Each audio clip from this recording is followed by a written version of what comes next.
मेरे प्यारे बच्चों, आप सभी को नमस्कार। चंदू भाई, यूपीएससी लवर, वैभव, शरद, इतू दास, अंजू, तुलसीराम, मेरे बच्चे कंजू, क्या क्या नाम है, नीतीश, सत्यम, दीपक, नमस्कार मेरे प्यारे बच्चों, आप सभी को नमस्कार। आप सभी का धन्यवाद है।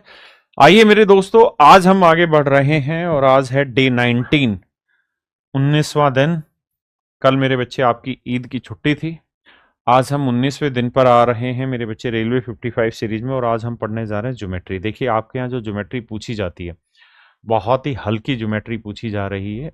मतलब बहुत हैवी डोज नहीं है ज्योमेट्री का, हल्की हल्की बातें उसी में से निकाल देंगे काम की चीजें। अब आ जाइए सवाल पर। रेलवे 55 सीरीज है, ज्योमेट्री 19वां दिन है, और आज हमारी ट्रेन पहुंच गई है यहाँ। ठीक है जी। और मेरे बच्चे, आज हम जो डिस्कस करने जा रहे हैं उसमें लाइन एंड एंगल डिस्कस करेंगे, सप्लीमेंट्री और कॉम्प्लीमेंट्री एंगल डिस्कस करेंगे, triangle properties based question discuss करेंगे। 3 क्लासें लेंगे और 3 क्लासों में पूरी ज्योमेट्री हवा हवाई कर देंगे। पहला सवाल है, मैं ये मान के चलता हूं कि आपने ज्योमेट्री थोड़ी पढ़ी हुई है, तभी इन सवालों की प्रैक्टिस में मजा आएगा। नीलेश ठाकुर जी कहता है, निम्नलिखित कथनों पर विचार करें और सही विकल्प चुनें। Select the option. When two straight line intersect each other, कहता है जब दो लाइनें एक दूसरे को काटती हैं। तो मेरे बच्चे, होता क्या है कि अगर ये कोण मान लीजिए 80 डिग्री है ना, तो इसके सामने वाला भी 80 डिग्री होगा, और ये आमने सामने के बराबर होते हैं, और इन कोणों को हम कहते हैं वर्टिकली अपोजिट एंगल। हिंदी में बोले तो शीर्षाभिमुख कोण। जबकि दूसरी लाइन में क्या कहा है, the opposite angles are supplementary, के अपोजिट एंगल जो होते हैं वो सप्लीमेंट्री होते हैं। गलत बात है। सप्लीमेंट्री का मतलब होता है ऐसे दो कोण जिनका जोड़ 180 डिग्री हो। Sum of two angle is 180 degree, गलत बात है। अपोजिट एंगल जो होते हैं ना, हम वर्टिकल अपोजिट एंगल कहते हैं, शीर्षाभिमुख कोण, क्योंकि इनके सिर भिड़े हुए हैं, है ना, एक इधर एक इधर। तो मेरे बच्चे, सेकंड स्टेटमेंट गलत है। अब आते हैं पहली स्टेटमेंट पे। The enclosed figure, sorry, the enclosed angle supplementary. संलग्न कोण संपूरक होते हैं। संलग्न का मतलब होता है जो इसके साथ लगा हुआ है। तो ध्यान से देखोगे तो ये एक स्ट्रेट लाइन है, ये वाली। और अगर मेरे बच्चे स्ट्रेट लाइन है, तो ये वाला कोण अगर 80 डिग्री है, तो ये वाला कोण कितना आएगा, 100 डिग्री। तो इन दोनों ही कोणों का जोड़ हमेशा ही क्या रहना है, 180 रहना है। तो पहली स्टेटमेंट ठीक है कि हाँ भाई संपूरक कोण होते हैं, हम ये बात मान लेते हैं। तो वो first is correct, second is wrong, है ना। आई कहता है, एक ही रेखा पर लंबवत रेखा है। मान लीजिए कोई लाइन है, इसके ऊपर ये कोई लाइन है परपेंडिकुलर, ये कोई दूसरी लाइन है, ये भी परपेंडिकुलर है। तो अगर दो लाइनें इसी लाइन के ऊपर परपेंडिकुलर हैं, तो हम कहेंगे कि दोनों ही लाइनें आपस में पैरेलल है, पैरेलल टू ईच अदर। दोनों ही लाइनें समानांतर है। In the given figure line L is parallel to M. कहते हैं जो फिगर दी हुई है इसमें एल जो है वो एम के पैरेलल है, एंड टी इज ट्रांसवर्सल और टी ट्रांसवर्सल है। Find the measure of angle x. तो एक्स का मान ज्ञात करिए। देखिए मेरे बच्चे, आप जानते हैं ये स्ट्रेट लाइन है, बिल्कुल है। ये 120 डिग्री मेरे बच्चे, तो ये कितना आएगा सर, तीन इन सीधी रेखा पे बने कोणों को 180, तो 120 है, तो ये 60 आया। अब मेरे बच्चों, आप बस ये देखना नजर भर के, ये और ये एक जैसे ही दिखाई दे रहे हैं। आपने कहा हाँ, तो एक जैसे हैं तो बराबर होंगे। तो एक्स की वैल्यू आएगी 60 डिग्री। एक्स की वैल्यू है 60 डिग्री। आइए जी, बताइए राजा। क्वेश्चन में कह रहा है, समानांतर रेखाओं का एक युग्म एक तिर्यक रेखा द्वारा इस प्रकार प्रतिच्छेदित किया जाता है कि कोण एक और दो एकांतर अंतःखंड के कोण है। अल्टरनेट इंटीरियर एंगल है। अल्टरनेट इंटीरियर एंगल ये वाले होते हैं, ये कोण और ये कोण, ये अल्टरनेट इंटीरियर एंगल है। तो ये एक है, तो ये कह रहा है दो। एकांतर अंतः कोण युग्म, कोण के युग्म बनाते हैं। अब कहता है कोण एक जो है वो 35 डिग्री है। ये वाला कोण सच मायने में 35 डिग्री है। तो बाबू ये वाला कोण क्या होगा, तो मेरे बच्चे ये अल्टरनेट इंटीरियर एंगल बनाते हैं, है ना। तो ऐसे पहचानो, तो ये कोण और ये कोण आपस में बराबर होंगे। ये 35 है, तो ये भी मेरे बच्चे 35 होगा। दोनों के दोनों कोण आपस में बराबर होंगे। आइए जी, कहता है यदि दो समानांतर रेखाओं को प्रतिच्छेदित करने वाली एक तिर्यक रेखा के एक ही ओर स्थित, कहता है इस ट्रांसवर्सल लाइन के एक ही ओर स्थित, यानी ये वाला एंगल और ये वाला एंगल, इन दोनों ही कोणों का अनुपात 3:7 है, मतलब ये कोण 3 है, ये 7 है, तो इन दोनों ही कोणों का जोड़ कितना हो गया जी 10। और मेरे बच्चे एक बात ध्यान रखना, ट्रांसवर्सल लाइन के एक ही ओर कोणों का योग हमेशा ही 180 डिग्री रहता है। क्या रहता है मेरे बच्चे? 180 डिग्री। तो 10 यूनिट रिप्रेजेंट कर रहा है 180 डिग्री को मेरे बच्चे, तो 1 यूनिट की वैल्यू 18। तो कह रहे हैं इन दोनों कोणों के मापों का अंतर बताओ, तो इनका डिफरेंस बताओ। तो 7 और 3 का अंतर क्या है? 4। 1 यूनिट 18, तो 4 यूनिट 18 चौक 72। हाँ जी, एक नियम और भी बता देता हूं। अगर दो ये पैरेलल लाइनें हैं और ये ट्रांसवर्सल लाइन काटे, तो आपसे सवाल ऐसा पूछ सकता है कि अगर हम इसका भी कोण समद्विभाजक खींच दें और इसका भी कोण समद्विभाजक खींच दें, तो जहां पे दोनों आपस में मिलते हैं ये वाला एंगल हमेशा ही 90 डिग्री, ये वाला कोण मेरे बच्चे क्या रहता है? 90 डिग्री रहता है। ठीक है भैया, आइए। कहते हैं in the following figure L is parallel to M and P is parallel to Q, तो X का मान ज्ञात करिए। देखिए यार मेरे भाई, ये बताना ये कोण 104 डिग्री है, तो ये वाला कोण कितना होगा? या ये बताना ये वाला कोण कितना होगा? आप कहेंगे ये भी छोड़ो, या आप ऐसे देखो कि जितने डिग्री कोण ये है ना, उतने ही डिग्री कोण ये होगा। जितना कोण ये वाला होगा उतना ही कोण ये वाला है। दिख भी रहा आपको सेम? आपने कहा जी ठीक है। तो अगर ये 104 है मेरे बच्चे, तो ये वाला कोण भी तो 104 डिग्री होगा। बिल्कुल ठीक है।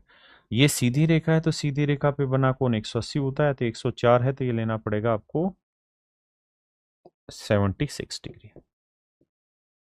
ऑप्शन सी मेरे बच्चे सही उत्तर। हाँ है ना, कि फंस गया हूं इस जीवन के कुरुक्षेत्र में। देखो मेरे भाई एक बात ध्यान रखना, आपको बेसिक एक बार पढ़ के आना पड़ेगा, तभी ज्योमेट्री का मजा है, वरना ज्योमेट्री बहुत बड़ी सजा है। कह रहा है जी उत्तर बताओ क्या है। देखो यार एक शॉर्ट ट्रिक बताता हूँ, ध्यान देना। जब भी कोई दो लाइनें आपको पैरेलल दे रखी हो, जैसे ये लाइन, इसी लाइन के पैरेलल ये लाइन, ठीक है जी, अगर दो लाइनें पैरेलल हो, अब ये ऐसे कितने भी कोण बनाते हो बीच में, एक ही बेसिक फंडा हमेशा ध्यान रखना है, ये क्या, कि इनकी नोकें किधर है। जैसे ये ए है, ठीक है जी, ये वाली बी है, तो ए प्लस बी, ध्यान से देखोगे ना, तो ये तीर इधर चल रहा है, ये वाला तीर भी इधर चल रहा है, और ये वाला सी, ये वाला डी। तो मेरे बच्चे ये दोनों इस तरफ नोक है, ये दोनों इस तरफ नोक है, तो नियम रहता है जिस तरफ ये एरो है इनका जोड़ हमेशा ही बराबर होगा। जिस तरफ एरो है इनका जोड़ हमेशा ही बराबर होगा। तो अगर इस सवाल में आके देखें, तो देखो यार ये वाली एरो इधर है, बिल्कुल है, ये वाली एरो इधर है, बिल्कुल है, तो ये 120 है, तो ये कितना हो जाएगा? 60। आपने कहा जी बिल्कुल ठीक है। तो ध्यान से देखना राजा, इस तीर को और इस तीर को, दोनों एक ही डायरेक्शन में, बिल्कुल है जी, तो इनका जोड़ करेंगे तो 60 और 50 110 आएगा। बिल्कुल ठीक है। अब सर ध्यान देना, ये एरो इस तरफ है, ये दो तो थी इधर और ये वाली है इधर, तो इन दोनों का जोड़ इस वाले के बराबर होगा, तो यानी ये वाला कोण 110 डिग्री होगा। 110 डिग्री हो। हाँ जी, आइए भैया। कह रहा है यार एक्स का मान ज्ञात करिए। बस इस बात का ध्यान रखना कि लाइनें जो पैरेलल है वो ये वाली और ये वाली है। मैंने कहा यार ठीक बात कह रहे हो आप, अगर हम इसी वाली लाइन को आगे बढ़ा देते हैं इस तरह से, तो मुझे नहीं लगता कोई दिक्कत होगी आपको। और अगर कोनो दिक्कत नहीं है तो एक बात बताना, ये कोण 38 है, तो ये वाला कोण भी 38 हो जाएगा। आप कहेंगे कहाँ है, तो हम कहेंगे भैया करस्पॉन्डिंग एंगल। कैसे? देखो यार ये दो पैरेलल लाइन है, एक ये और एक ये ट्रांसवर्सल लाइन काट रही है, तो ये कोण और ये कोण संगत कोण हुए। और भैया जी ये 122 है तो ये 58 डिग्री है। बिल्कुल ठीक है। अब मेरे बच्चे हमें ये वाला कोण चाहिए, तो तीनों कोणों का जोड़ 180, तो 38 और 58, 8 और 8 16, 5 3 8 और 1 9, 96 डिग्री।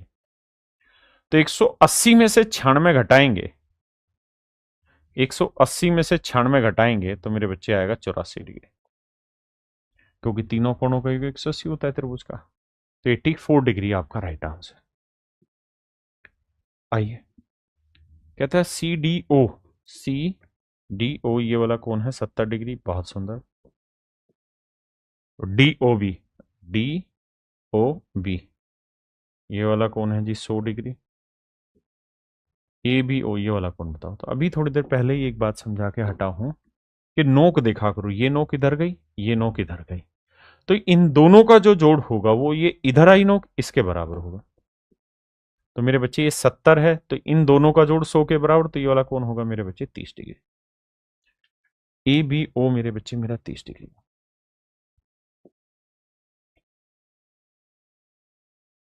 आइए भाई,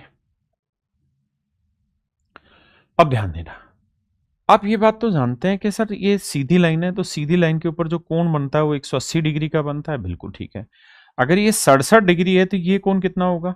तो सर देखो 180 में से 67 घटाएंगे तो मेरे बच्चे 10 में 7 गया 3, है ना, यहाँ 7 में 6 गया 1, 113। तो ये पूरा कोण है 113 डिग्री। अब सवाल में कह रहा है कि बीओडी का मान ज्ञात करना है, बीओडी का मान ज्ञात करना, और ये वाली जो लाइन है ना ओडी, ये एंगल बाइसेक्टर है। ये ओडी जो है ये इसको एंगल बाइसेक्ट कर रही। तो 113 का आधा होगा मेरे बच्चे 2 5 10 और 2 6 12, 56.5 डिग्री। 56.5 डिग्री मेरे बच्चे सही उत्तर। आइए यार, कहता है ए का मान ज्ञात करो, एनटीपीसी सीबीटी 1 2016। बहुत प्यारे प्यारे सवाल है मेरे भाई। कैरियर बनाता ही नहीं संवारता भी है, ध्यान दीजिएगा मेरे बच्चे। एक बात था ना, कैसे ये लाइन और ये लाइन स्ट्रेट लाइन है? बिल्कुल है जी। तो ये वाला कोण और ये वाला कोण वर्टिकल अपोजिट होगा, शीर्षाभिमुख कोण होगा। बिल्कुल। ऐसी ये दोनों रेखाएं सीधी है तो ये दोनों कोण भी शीर्षाभिमुख कोण होंगे। तो अगर ये 75 है तो ये वाला कोण होगा 75 डिग्री। ये 40 है भाई तो ये वाला कोण भी होगा 40 डिग्री। अब बहुत सारे मेरे बच्चों को ये बात पता है, नहीं पता है तो पता होनी चाहिए कि ये मेरे बच्चे एक त्रिभुज है। हाँ जी। और ये इस त्रिभुज का बाह्य कोण है। तो किसी त्रिभुज का एक्सटर्नल एंगल उसके इंटरनल अपोजिट एंगल के सम के इक्वल रहता है। तो 75 जमा 40 करेंगे तो 75 और 40 115 डिग्री मेरा सही उत्तर। तो मेरे बच्चे मेरे 115 डिग्री सही उत्तर है। 115 डिग्री मेरा राइट आंसर। सवाल में कह रहा है यार ये दोनों ही एंगल आपस में पूरक कोण है। पूरक मतलब कॉम्प्लीमेंट्री एंगल है। अगर ये दोनों ही कॉम्प्लीमेंट्री एंगल हैं, दोनों ही मेरे बच्चे पूरक कोण हैं, तो इसका मतलब दोनों का जोड़ 90 डिग्री होना चाहिए। तो 7x और x 8x आया, और मेरे बच्चे 5 और 5 10 बराबर आया 90 डिग्री। 10 उधर जाएगा माइनस का, तो 80 बराबर 8 है। 8 से काटेंगे तो मेरे बच्चे x की वैल्यू आ गई 10। मेरे बच्चे ऑप्शन ए मेरा करेक्ट आंसर है। कह रहा था ratio of two complementary angles is 4:5। दो पूरक कोणों का अनुपात 4:5 है। Find the ratio of the square of the first angle to the square of the second angle. तो पहले कोण का दूसरे कोण के वर्ग के साथ अनुपात बताओ।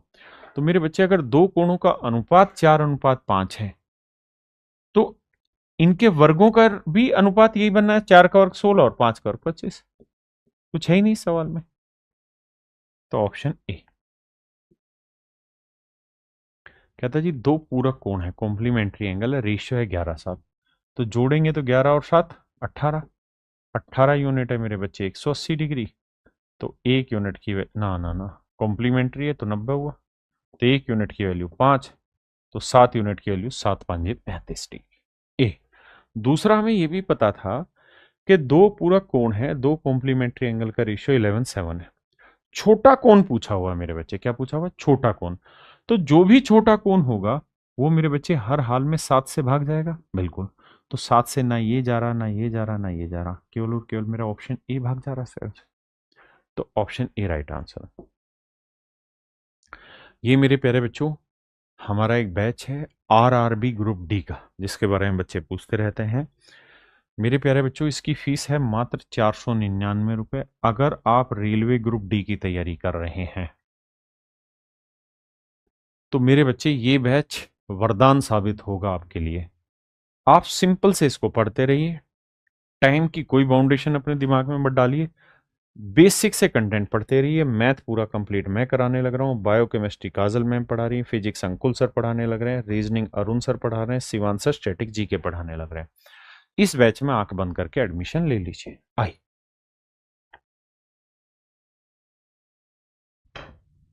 कहता जी दो पूरक कोणों में से बड़े कोण का माप छोटे कोण के माप के 3 गुने से 6 डिग्री कम है। कहता है यार दो एंगल है, एक बड़ा होगा और एक छोटा होगा, इन दोनों का जो जोड़ होगा कॉम्प्लीमेंट्री है तो 90 डिग्री होगा, बिल्कुल ठीक है। हम चाहें तो ऐसे भी लिख सकते हैं कि जी बड़ा कोण तो बी है, लेकिन छोटा कोण जो हो जाएगा वो 90 माइनस बी होगा। अगर इसकी एस की वैल्यू निकालें तो बी उधर जाएगा, माइनस ही आया। अब सवाल में कह रहा है दो पूरक कोणों में से बड़े कोण का माप, बड़े कोण का माप छोटे कोण के माप से, यानी इसके माप से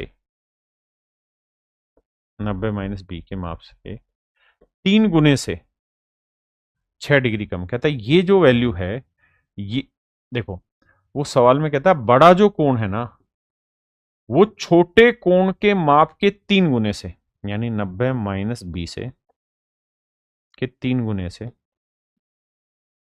सवाल में कह रहा है कि 6 डिग्री कम है। ऐसा मैं नहीं, सवाल कह रहा है। देखो यार ये -3 भी आएगा, ये माइनस बी आएगा तो ये आएगा -4 भी।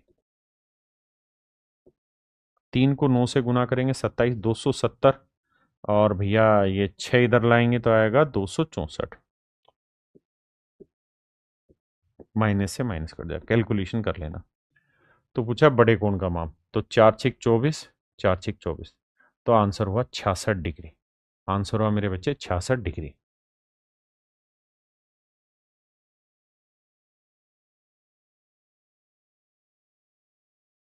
अब देखिए ध्यान से, एक काम हम इस सवाल में ये भी कर सकते थे कि यार ऑप्शन से जा सकते हैं। कैसे? आपको दिमाग ही दौड़ाना है कि अगर बड़ा कोण 63 है तो छोटा 90 में से घटा क्या आएगा, तो 90 में से 63 घटाएंगे तो मेरे बच्चे आएगा 27। बिल्कुल ठीक है।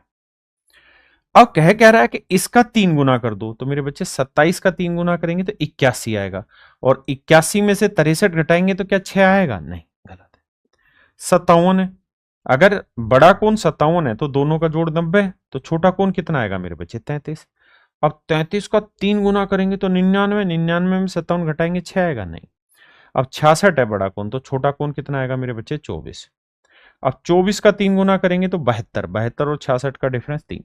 तो ऑप्शन से चले जाएंगे मेरे बच्चे, ज्यादा आसान तरीका बैठेगा।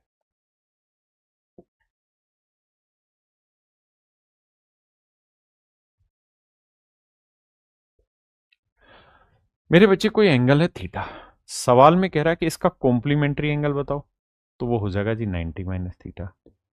सवाल में क्या इसका सप्लीमेंट्री एंगल बताओ, तो आप कहेंगे जी वो हो जाएगा 180 माइनस थीटा। तो मेरे बच्चे हमारे सवाल में कह रहा है, कहता है किसी कोण का संपूरक कोण यानी सप्लीमेंट्री एंगल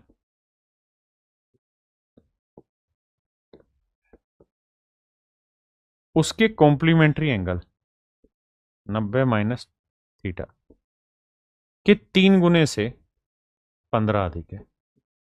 ऐसा मेरे बच्चे मैं नहीं, सवाल ने कहा कि भाई जो सप्लीमेंट्री एंगल है वो इसके कॉम्प्लीमेंट्री यानी संपूरक कोण इसके पूरक कोण के 3 गुने से 15 अधिक है, तो कोण का मान ज्ञात करिए। देखिए भाई क्या किया जाए। देखो यार ये -3 थीटा है, बिल्कुल है जी, उधर जाएगा प्लस का 3 थीटा, 3 थीटा में से थीटा गया 2 थीटा, बात तो सही है सर। अब 90 को 3 से गुना करेंगे 270 आएगा, 180 उधर जाएगा माइनस का हो जाएगा, तो बचेगा कितना, सिर्फ और सिर्फ 90। 90 और 15 जोड़ेंगे तो मेरे बच्चे आएगा 105। थीटा की वैल्यू निकालेंगे तो आएगी 52.5। और यही आपसे सवाल में पूछा है कि भाई कोण ज्ञात करिए, तो कोण हो जाएगा मेरे भाई 52.5।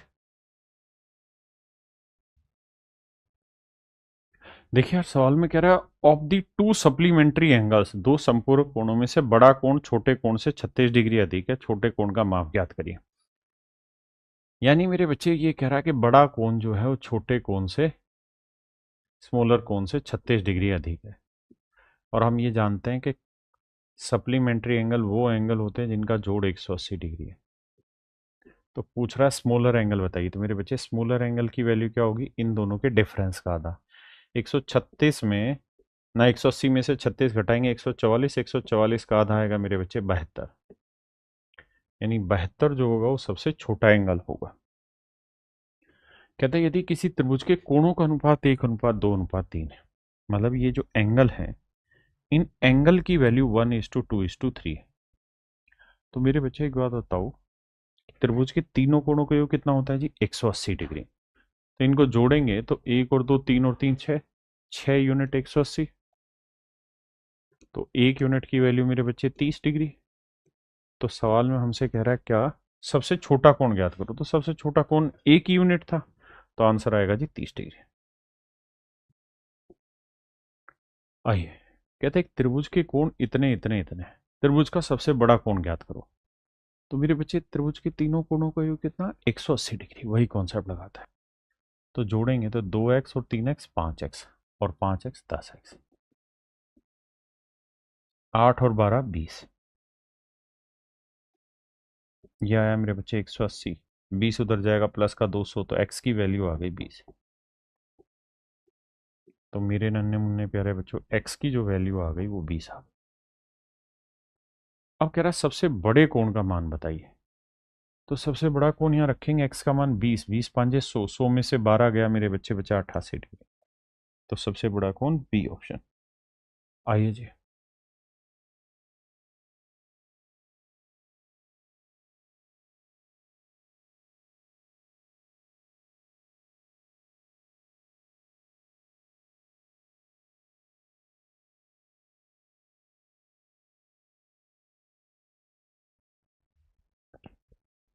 अब मेरे बच्चे सवाल में ये कहा कि ABC is an isosceles triangle. Isosceles का मतलब होता है समद्विबाहु त्रिभुज जिसकी दो भुजाएं बराबर है। कह रहा है ये ए है, ये मान लीजिए बी है, और ये मेरे बच्चे सी, तो ये दोनों साइडें आपस में बराबर है। ये कोण जो है मेरे बच्चे बी ए सी, ये 50 डिग्री है, बहुत सुंदर जी। अगली बात कह रहा है भुजा बीसी को डी तक बढ़ाया गया, कहता है भुजा बीसी को डी तक बढ़ाया गया, लेट से कोई पॉइंट डी है, यहां तक हमने बढ़ा दिया गया। तो सवाल में हमसे कह रहा है कि यार ए सी डी का मान ज्ञात करिए। तरीका ये वाला सवाल पूछा है, बहुत आसान सवाल है। तो देखो यार ये 50 है, तो त्रिभुज के तीनों कोणों का योग 180 होता है, तो ये 50 है तो इन दोनों का योग 130 होगा, और ये दो साइडें बराबर हैं तो अपोजिट एंगल इक्वल होंगे, बिल्कुल ठीक है।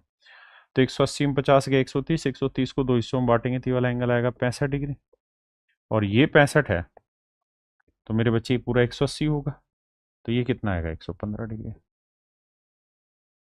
यानी ऑप्शन ए मेरे भाई करेक्ट आंसर। हाँ जी, देखिए मेरे बच्चे सवाल में कह रहा है त्रिभुज एबीसी में बी और सी के द्विभाजक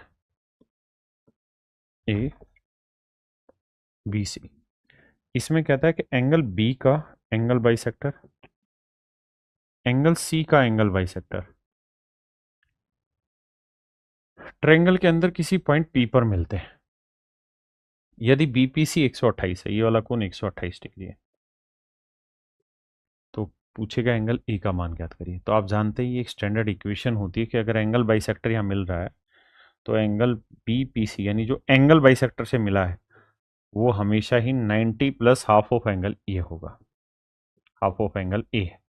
इस बार हमें ये बीपीसी की वैल्यू दे रखी है 128, तो मेरे बच्चे करते क्या है, 128 में से 90 घटाएंगे तो ये बचेगा 38, 38 दूनी कितना हो गया 76, तो ए की वैल्यू आएगी 76। समझे ना, इसको घटाएंगे 38 आया, तो 38 बराबर a/2, 2 से मेरे भाई गुना करेंगे तो 38 दूनी 76, यानी ऑप्शन बी अपना एब्सोल्यूट राइट आंसर। आइए जी, कह रहा है त्रिभुज एबीसी के कोण बी और सी के आंतरिक समद्विभाजक डी पर मिलते हैं। कहता है त्रिभुज एबीसी के आंतरिक समद्विभाजक बी और डी पर मिलते हैं। ये मेरे बच्चे ए है, सी। कहता है इसका एंगल बाइसेक्टर मेरे बच्चे और इसका एंगल बाइसेक्टर ये किसी पॉइंट डी पर मिल रहा है। और कह रहा है कि एंगल ए 75 डिग्री है,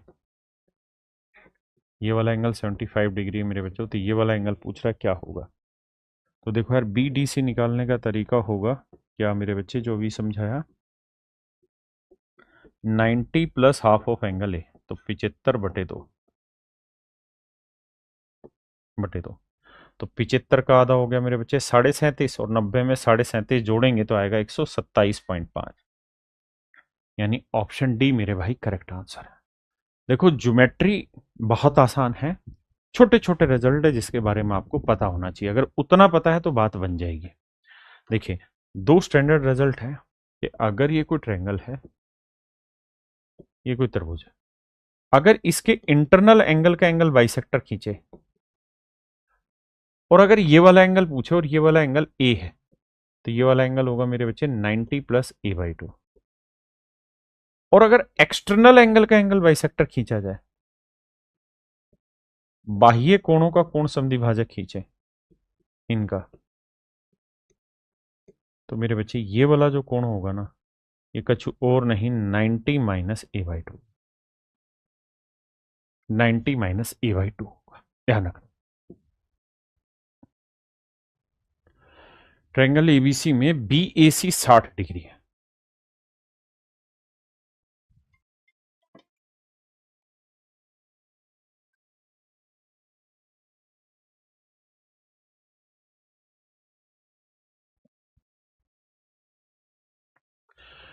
देखो यार, इसको ए मान लेते हैं, इसको बी, इसको सी, तो ABC में BAC 60 डिग्री है, ये मेरे बच्चे 60 डिग्री।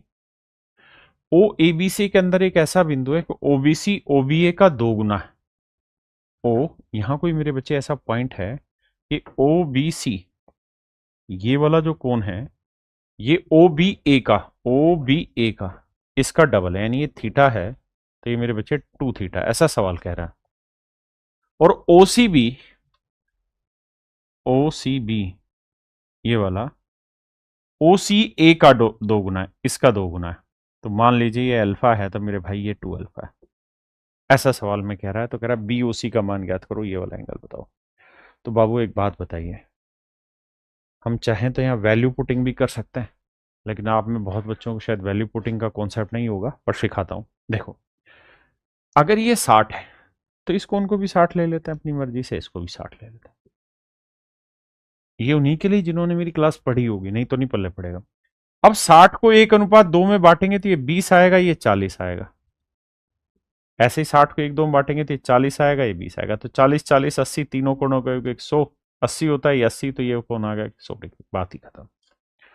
हाँ है ना, समझे भाई, ये क्लास में पढ़ा रखा है कि वैल्यू हम पुट कैसे करते हैं ज्योमेट्री के क्वेश्चंस में। ऐसा नहीं है कि 60 ही रखें, आप 0 रखें और 120 रखें तब भी आंसर सेम आना है।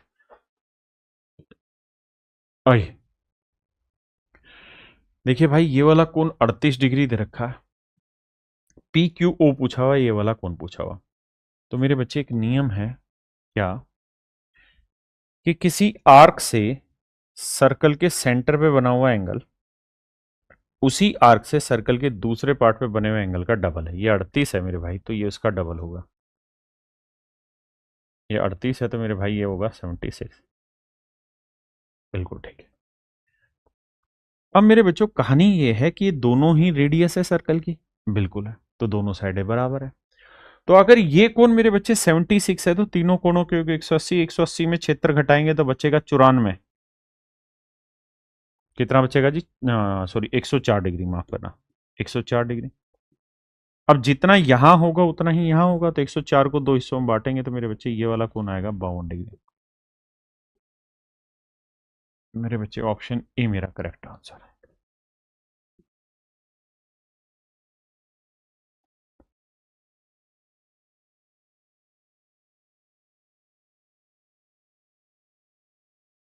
कह रहा है यार कोई ट्रायंगल है P Q R, let's say this is P, this is Q and this is R. कह रहा है एंगल क्यू पी आर का समद्विभाजक, कहता है इस वाले कोण का कोण समद्विभाजक भुजा क्यू आर से बिंदु एस पर काट मिलता है। यदि पी क्यू मेरे बच्चे 12 है, पी आर 15 है, क्यू आर 18 है, तो एस आर की लंबाई बतानी है मेरे प्यारे बच्चों क्या होगी। तो एक बात समझना, अगर ये एंगल बाइसेक्टर है तो जो रेशो इन साइडों का इस साइड से होगा ना, जो अनुपात इस भुजा का इस भुजा से होगा वही अनुपात इसका इससे होगा। तो 3 × 4 = 12, 3 × 5 = 15। तो अगर ये रेशो 4-5 है तो ये वाला भी 4-5 ही होना है मेरे बच्चे। आपने कहा जी ठीक है। तो 4 और 5 9, 9 यूनिट 18, 1 यूनिट 2, तो 2 चौक 8, ये वाला 8 होगा और ये 10। अब हमसे पूछा एस आर की लंबाई बताओ, तो एस आर की लंबाई आई मेरे भाई 10 centimetre, option C.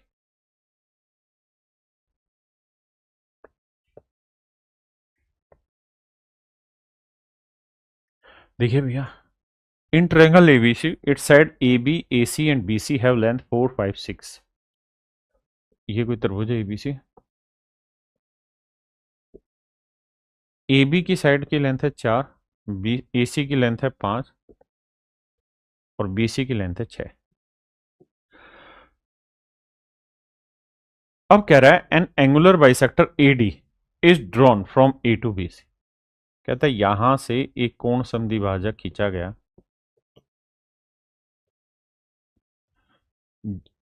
A D नाम है जो बी सी पे मिलता है। Find the value of B D. तो कह रहा है जी बी डी की लेंथ बताइए क्या होगी, ये हमारा सवाल है। तो मेरे बच्चे अभी एक मैंने बात बताई कि भाई अगर ये एंगल बाइसेक्टर है जो कि उसने दिया है कि ए डी कोणीय समद्विभाजक है, तो जो रेशियो इस साइड का इस साइड से होगा वही रेशियो इसका होगा। तो ये 4-5 है तो ये भी 4-5 में होगी। तो ये 4, ये 5। अब सवाल में कह रहा है कि भैया मुझे बी डी का मान बताओ, तो बी डी का 4 वाला हिस्सा होगा। तो 6 × 4/9, 6 × 4/9। अब देखो यार, 6 × 24, 24/9 या 3 से काटेंगे, 3 दूनी 6, 3 तिया 9, तो आंसर आएगा 8/3। और 8/3 का मतलब 2.66, मतलब ऑप्शन डी मेरा करेक्ट आंसर हो।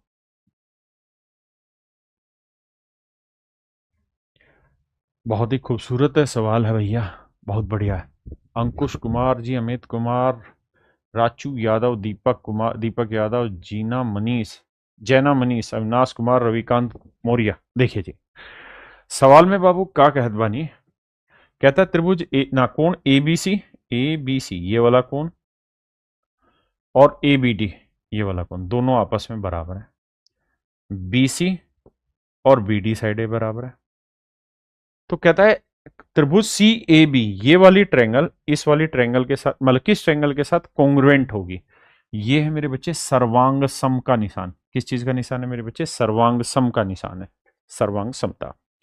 तो मेरी एक बात समझना, क्या कॉन्ग्रुएंसी के लिए जरूरी है दो साइडें और एक एंगल हो? तो देखो यार, ये साइड इस साइड के बराबर है, ये साइड दोनों ही ट्रायंगल में क्या हो गई? कॉमन। इस वाली ट्रायंगल में भी आ गई और इस वाली में भी। समझते हैं कि नहीं? देखो, इस वाली ट्रायंगल में भी ये साइड है, बिल्कुल ठीक है जी। और मेरे बच्चे इस वाली ट्रायंगल में भी तो यही साइड है। तो ये साइड मेरे भाई कॉमन हो गई, ये साइड इसके बराबर है और ये कोण इस कोण के बराबर है। तो साइड एंगल साइड से कॉन्ग्रुएंट हो गई। तो कैसे कॉन्ग्रुएंट हुई, अब नाम बताना हमने। देखो, इसका ए था तो इसका भी ए ही रहेगा, तो यहां ए बीच में था तो ए ही बीच में रहेगा। बी, इसका बी था तो इसका भी बी वाला एंगल बराबर होगा, तो बी बी ही रहेगा। इसका सी वाला कोण इसके डी वाले कोण के बराबर होगा, तो सी की जगह डी आएगा, तो डी ए बी के बराबर। डी ए बी का एरा, ऑप्शन बी मेरा राइट आंसर। ये मेरे प्यारे बच्चों हमारा एक बैच है उत्तर प्रदेश दरोगा यूपी सब इंस्पेक्टर का। तो जिस भी मेरे बच्चे को यूपी सब इंस्पेक्टर की तैयारी करनी है, you can take classes from this. और इस बैच की फीस है मात्र 999 रुपए। इसमें मेरे बच्चे मैथ मैं ही पढ़ाने लग रहा हूँ, रीजनिंग अरुण सर पढ़ा रहे हैं, हिंदी भी अरुण सर जो हिंदी वाले हैं वो पढ़ा रहे हैं, जीके जीएस और मूल विधि विकास राणा सर और जीत राणा सर पढ़ा रहे हैं। साइंस मेरे बच्चे जुबेर सर और उनकी पूरी टीम पढ़ा रही है, जुबेर सर इसको लीड कर रहे हैं। आइए बाबू,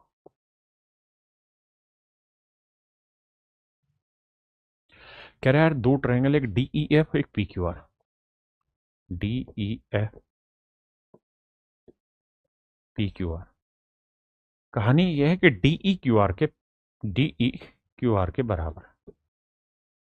ठीक है जी, ई एफ पी आर के, ई एफ पी आर के, ये बात भी सही है। और एफ डी पी क्यू के, एफ डी पी क्यू के बराबर, बिल्कुल सही।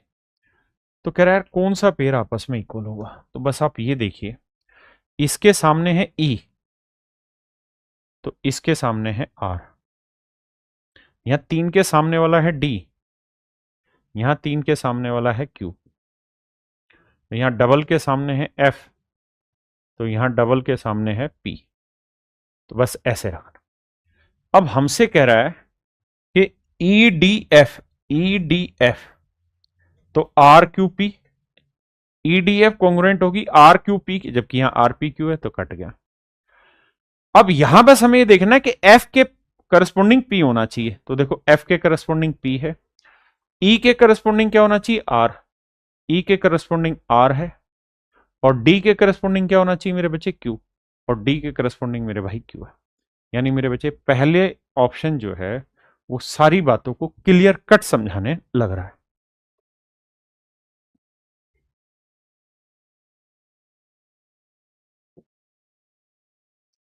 कह रहा है डी और ई क्रम से भुजा त्रिभुज एबीसी की भुजाओं ए बी और एसी के मध्य बिंदु है।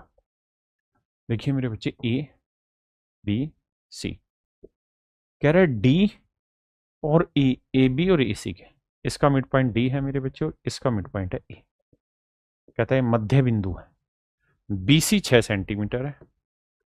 साथ में कह रहा है कि डीई जो है वो पैरेलल है बीसी के, तो डीई की लंबाई याद कीजिए।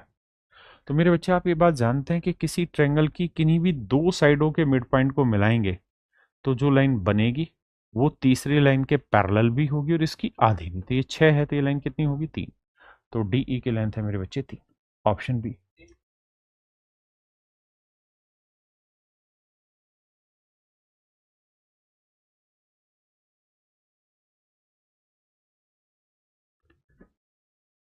देखिए मेरे भाई, दी हुई आकृति में डीई कहता पैरेलल है बीसी के, ये दोनों लाइनें पैरेलल।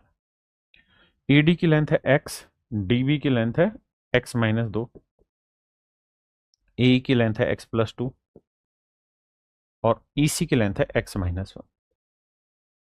तो एक्स का मान ज्ञात करिए। देखिए मेरे बच्चे, अगर ये लाइन इस लाइन के पैरेलल, अगर ये दोनों ही लाइनें आपस में समानांतर हैं तो जो रेशियो इस साइड का इससे होगा वही रेशियो इसका इससे होगा। तो जो रेशियो एक्स का एक्स माइनस 2 से होगा ना, वही रेशियो मेरे बच्चे एक्स प्लस 2 का एक्स माइनस 1 से होगा। आपने कहा जी मामला तो बिल्कुल सही है, अब क्या करें, एक्स की वैल्यू पूछिए। देखिए एक आसान तरीका तो यह है कि हम x की वैल्यू ऑप्शन से लेके चल दें, ऑप्शन से जो दे रखा उसको मैच करते हैं। देखो यार, अगर मैं x की वैल्यू 5 ले लूं तो ये 5/3 आया, 5 2 7/4, ये तो गलत है, 3 ले लेते हैं। 3/1 आया, 3 2 5, 3 में गया 2 गलत आ रहा है, 4 ले लेते हैं। तो 4/2 यानी 2 आया, और 4 और 2 6, और 4 में गया 3, 6/3 यानी 2 आया। तो मेरे बच्चे सी ऑप्शन आपका जस्टिफाई कर रहा है, सेटिस्फाई कर रहा है। नहीं तो दूसरा तरीका ये है कि मेरे भाई क्रॉस मल्टीप्लाई करेंगे और एक्स की वैल्यू निकाल लेंगे, लेकिन सिंपल तरीके से बात आसानी से बन जाएगी। तो चलिए मेरे प्यारे बच्चों, यहां आपका पहला सेशन खत्म हुआ, जहां मैंने आपको रेलवे में अभी तक आए हुए लगभग सारे सवाल समझा दिए हैं। ज्योमेट्री में बहुत कम ही सवाल आते हैं, लेकिन जितने भी आते हैं सारे समझाने की कोशिश की है। तो मेरे प्यारे बच्चों, मैं पूरी उम्मीद करता हूं कि आपको ये सेशन बहुत पसंद आया होगा और आप चाहते हैं कि ये सेशन कंटिन्यू रहे, आपको पढ़ने में मजा आता रहे। तो आप चाहें तो वीडियो को लाइक और शेयर कर सकते हैं, कमेंट करिएगा। थैंक यू, नमस्कार, जय माता दी।